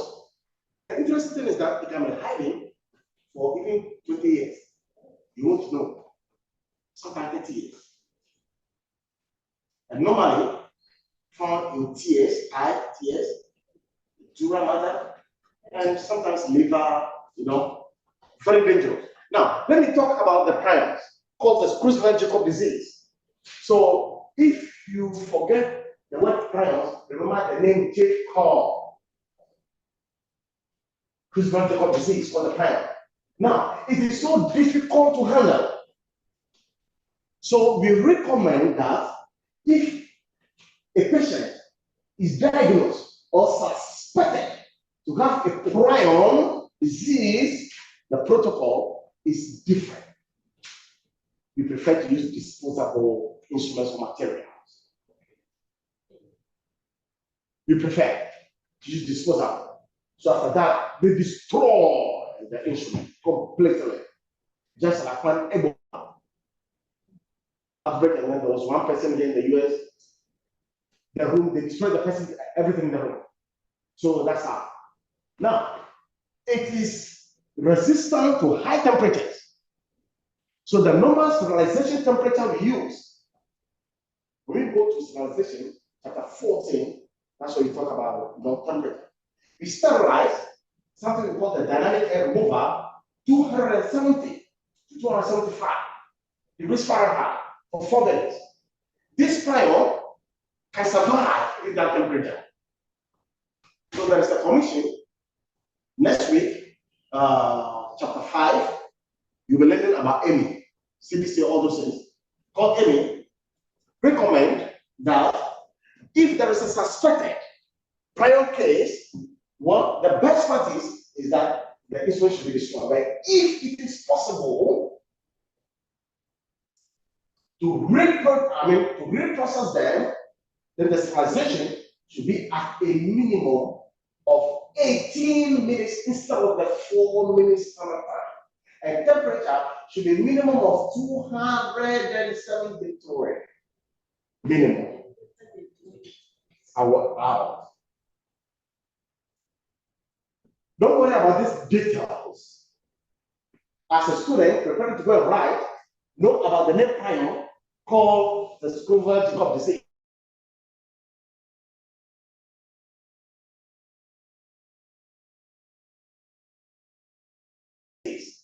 Disposable. Yeah, Jacob. Yeah. So, but the moment you get prion, remember that you either say prion or preventable disease. Very difficult to kill. They can say which of the following is the most difficult to kill. Then you see Staphylococcus, then you see the prion. Oh, trust me, this is the stronger than the spore. The spore within 270 degrees Fahrenheit, 4 minutes, it is gone. 274 minutes is gone. This one, minimum of 18 minutes. Oh, there's something stronger than man past man. There is man past man. Yes. So the prion is that very difficult, the malfunction, very abnormal, pathogenic, very contagious.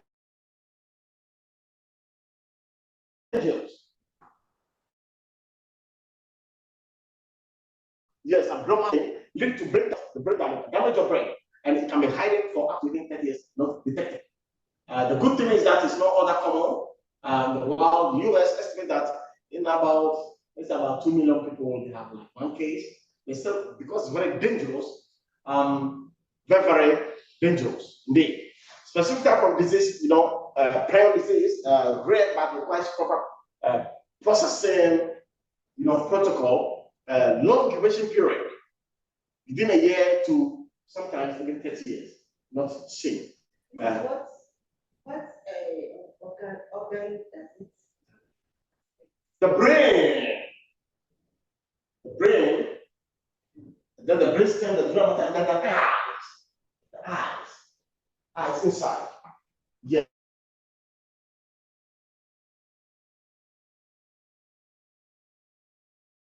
Yes. And also the liver, kidney. Oh yes, of course. Yes, of course. Yes. So, in fact, when you go to the book, I know I promise you. Sorry. Course. Oh no, it's a malfunction. You know how something can just run it wrong. Let's go to page 67. Those online. 67. 67. 67. 67. You see the prions, right? Prions, 67. Prions are abnormal pathogenic agents that are transmissible and able to induce abnormal folding of specific normal cellular proteins. The abnormal folding of the prion proteins leads to brain damage. Yesterday we learned that on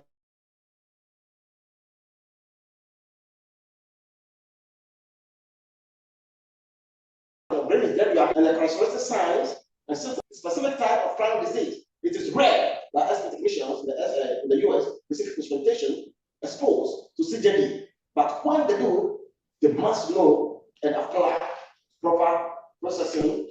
Infected, so when you go on there, in infected patients, prions are most frequently found in the brain, the dura mater, the tough membrane, etc., and eyes, the spinal cord eye. They are also detected less frequently in cerebrospinal, that's for the spleen, lymph nodes, kidney, and liver. Seldomly, they are located in blood, urine, skin, muscle, bone, adrenal glands, eye, face. Almost everywhere like that. Nasal, vocals, genitals,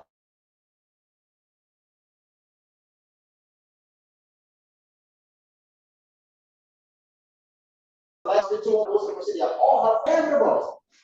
So I was actually working in a hospital for in 2025. So this is 2023 in Queens.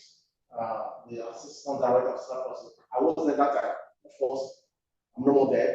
So there was, anytime we will have like surgeries tomorrow, today we go to the list, the OR, the cases. Okay, this room has this, blah, blah, blah, so that we know the issue. So we heard that there was a suspected CJD. Now the requirement is that everybody must be informed. So I told my director, let's inform staff. There will be levels, and then we'll educate them, first control. So our stabilizers, steam stabilizers, the big ones that we use, didn't have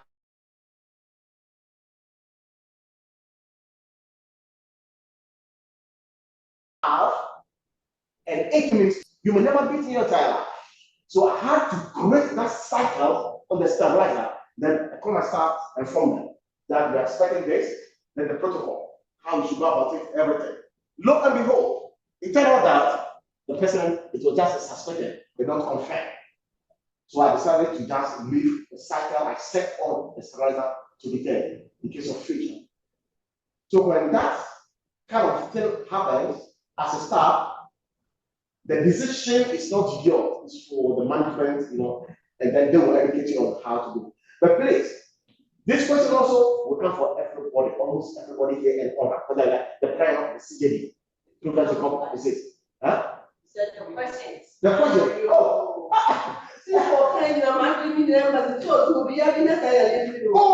I said that. No, she said that's because I said everybody here will get a disease.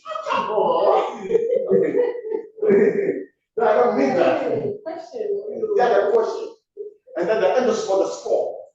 These two, whether you like it or not, something close to the message of it. These two, the CJD is the prior that we talk about, malfunction protein that can damage the brain, the durable matter of the spleen, very stubborn, liver, take note. Very stubborn. Then the sport. So have that in mind. Now, so importance of control, well, we have to make sure that we prevent the spread by washing our hands, constantly vital signs, everything. You have to make sure that we follow the protocol. Then we clean and sterilize our instruments very well. This is the beginning, so you don't know anything about this for now. Don't worry. When we come there, we'll handle this things. We'll let you know how these things go. So that's what they mean by cleaning, how to clean those things, the instruments, disinfection. We don't disinfect them, they're sterilized. Chapter 6, when we talk chapter 6 or 7, spoiling classification, you know the type of instrument that we disinfect. And then sterilization, we sterilize those ones, we can withstand the temperature. There are other instruments that, like the gastroscope, the colonoscope, the bronchoscope, and those things, they're heat sensitive. Yeah, not the manufacturer. So when we come there, we'll let you know. They increase the processing of items, so this is what is required. Then, several professionals need to identify conditions favorable for micro. So if you know that wetness is good for bacteria, if there's any spill in the department, we want to call EFS environmental to come and move it quickly, because we leave it there, bacteria will grow quickly. Yes, so you know that. Learning to see microorganisms in workplace is very crucial. You are not going to see them with the naked eyes, but I can assure you that they are there. They're in the environment. Workstation may appear safe, as I told you.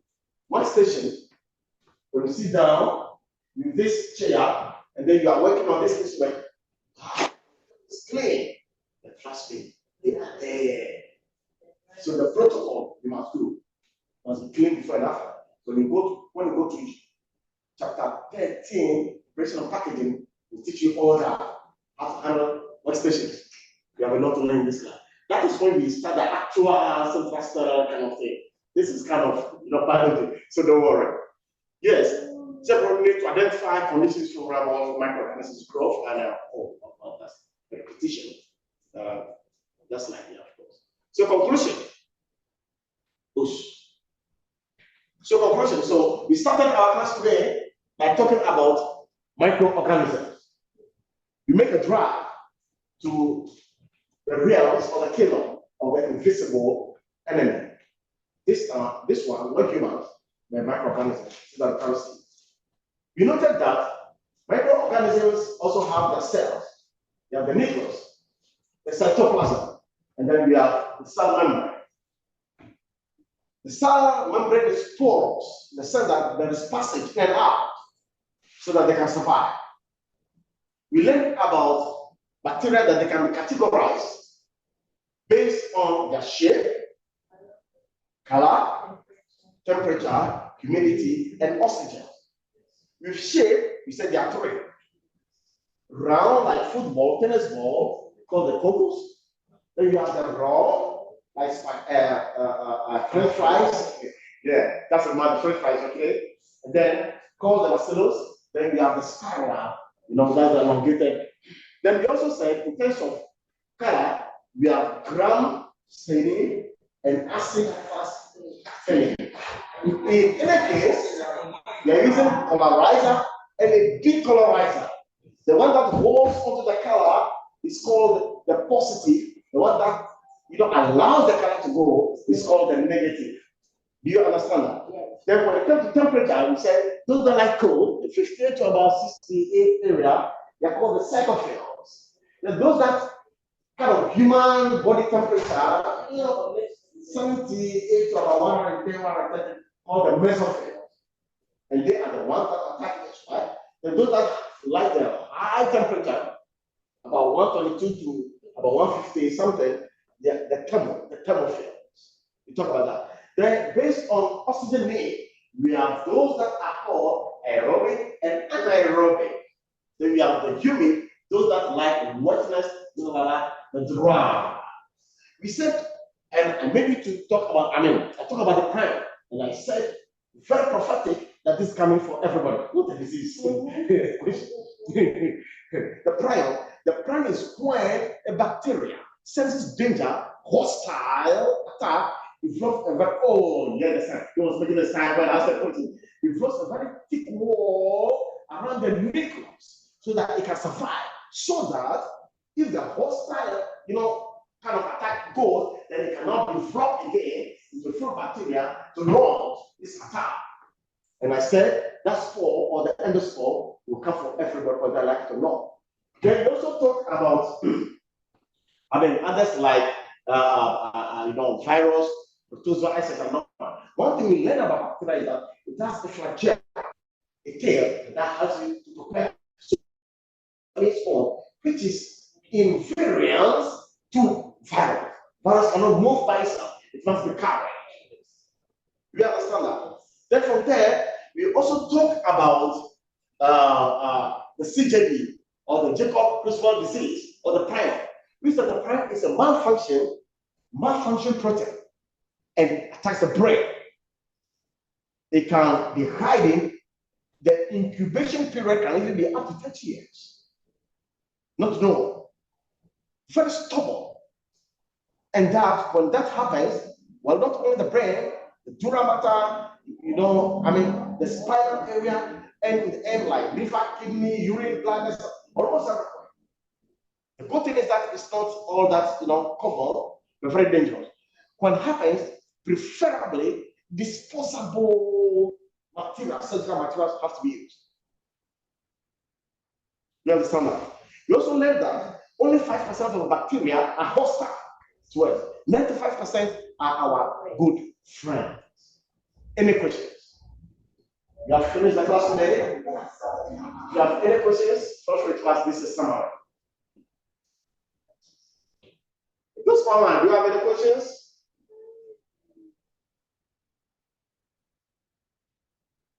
Online students, any questions? No. All right, thank you very much. All right, thank you. We finished. You have a question? Yes. Yeah, go ahead. About the pro. And the prime. The Prime, Yes.